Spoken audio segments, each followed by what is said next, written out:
شغل اتعمل في 8 ساعات. لازم نغسل الاول مظبوط، نشيل اي تلوث العربيه يقدر يطلع بالغسيل.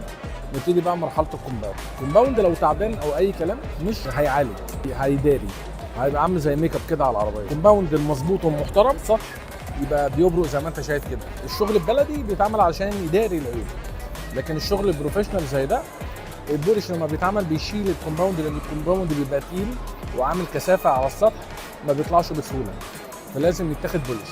طب خلصنا البولش نحط الجرافين على طول؟